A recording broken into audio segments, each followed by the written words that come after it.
Leo, just to give you that context, Frank Castle was essentially the enforcer for the Hand at one point, which brought him into conflict with essentially a lot of the Marvel heroes, because Frank Castle is kind of running the show for the Hand, who is a mystical Yakuza-like crime organization, as we remember from their many battles with Daredevil. So at the end of Punisher 12, Frank was defeated and captured by the Avengers about what to do with him. And then before he could be judged, he disappeared. So essentially, he's not dead. He actually has been transported to Weird World, where he is essentially now their protector. He's the guardian of Marvel's Weird World, which honestly, I'm not really sure what more we can do with Frank Castle. So I'm like, all right, cool. Sheriff of Weird World it is. Sword of Omens, come to my hand. I, Lion-O, command it. Thundercats, ho! And you're watching the Dorkening. So, but of course, just like every world, there needs to be a Batman. So, in this universe, there needs to be a Punisher. So you got the new guy, Frank Garrison. So yeah, and he used to work for S.H.I.E.L.D. And so we have a couple sample images that popped up. Mm-hmm. And this is from his artist, Dave Wachter. We really should learn how to pronounce people's names before we're getting there. So the synopsis: baby steps. Frank Castle has disappeared, but evil will always need to be punished. With all new threats rising to claim innocent victims, criminals will need to be aware or beware of dangerous vigilante hunting them from the shadows. Who is the new Punisher? What put him on this path of vengeance? And when the smoke clears, will he even make it out alive? So the cover did show, I mean, we see an outline of him. Well, we do see his face. It is a blonde Punisher. I'm not sure how I feel about this, you know?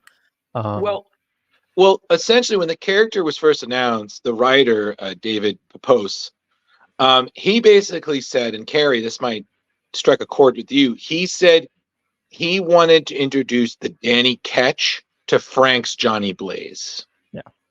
So that's fair. That's Pepose's approach to it, because he's a former Black Ops agent who's hell-bent on finding and killing the criminals that killed his family. So when you have that context, it's like throwing a new coat of paint on a car, like brand new. I'm like, is it though? So, I mean, listen, people probably thought the same thing when Danny Ketch came out, and that guy's still going. I mean, so, well, I mean, it's weird thinking of the Punisher as anybody but Frank Castle, but I mean, you got to give credit for Marvel trying something new.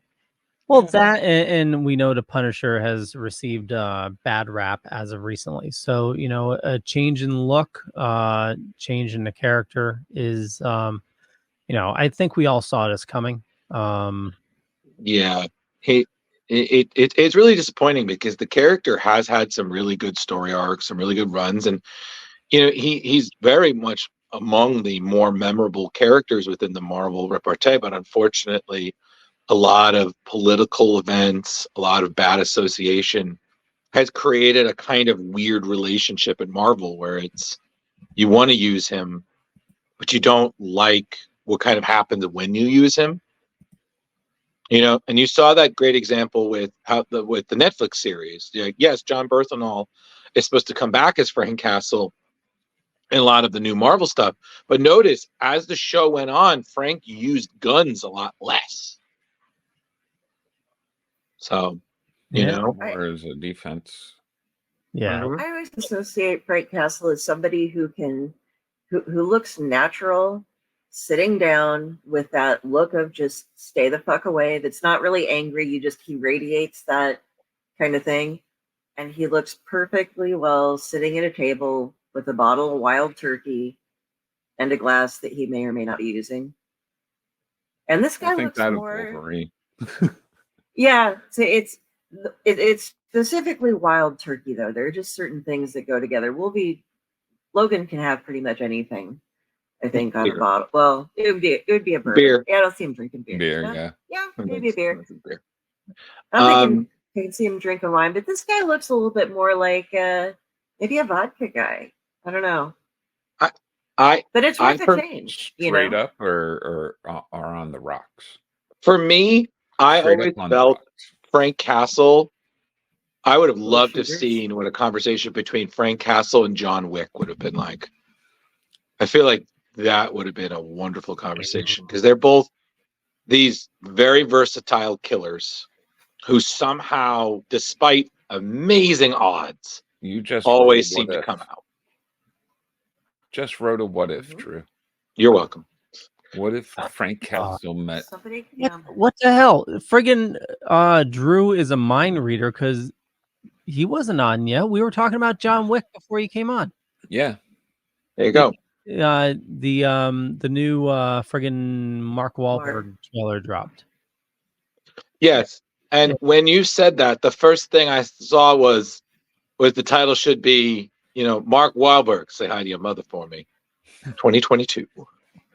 But that's just because I'm forever holding on to bad jokes. And with that in mind, what's next on news, Leo? Well, before we do that, just so I can get everybody's thoughts, who's your favorite Punisher in film or shows? Dolph Lundgren, Thomas Jane, Ray Stevenson. Thomas Jane was really good. So was Ray Stevenson. Or John Berthal. One of the first three. I'm probably going to go with Ray. Ray? Yeah. That one was the one where they were like throwing people through walls and shit, right? Yes. Yeah, that was. I'm sorry. I'm going to give, for me, it's a tie between Tom Jane and John Berthenol, because Tom Jane was a better Punisher than people gave him credit. And if anybody argues that, I got two words for you: dirty laundry. That short, yes, was just. I rewatch it every once in a while, and I have never looked at a whiskey body the same, because I was like, you could take out 6 guys with this goddamn bottle, like fucking hell. But then John Berthenol did a wonderful job with Frank Castle, where I think he really got the trauma down. He really got the PTSD, the trauma, the survivor's guilt, the military side of Frank very well, because I look at John Berthenol, he's Punisher year 2. He's still very young to it. But I feel like in some ways, I feel like Stevenson's is kind of, I agree with Jeremy, is like the evolution. That is what Frank will become. Yeah. Just a force of fucking nature. Like, does not give a fuck. Will just obliterate. He does not care. The second you are guilty, you are consuma non gratis. You are just done. Does not give a fuck. But that's what I say. Carrie, what do you think? Put down that wine. God damn it. Soaked in bourbon bottles. So good. No, I don't actually know which actor it was. The only Punisher I remember watching, because I've only watched one movie, and that was the one where he lived in the apartment building full of misfits and was like their protector and sat there and drank the wild turkey, and then in the end, I think he blew a bunch of cars with the. It's Tom Jane. Okay, so there we go. That's my Punisher. Cool. And Leo, since you asked it. Yeah, I go with Tom Jane. Definitely Berthal is a close second, but I go with Tom Jane. And what's the sad thing is, when you rewatch the Dolph Lundgren movie, you realize visually he looks the part, but the rest of the movie is garbage. Oh yeah, but that was 89. So yeah, like the only way he's even the Punisher is because he throws that knife that has a skull on it, and I was just like, You don't like driving a motorcycle through the sewers. No, although I did like one line from that Punisher movie, which I thought was pretty good, which was, Frank, what do you call killing 100 men? Practice. I was like, that's a Frank Castle line. Yeah. You know, No. but I got love for Dolph Lundgren just because he played He-Man. I'm like, I can't help it. No, Love you? the guy. I got an autographed picture of him back here. Yeah. Love him.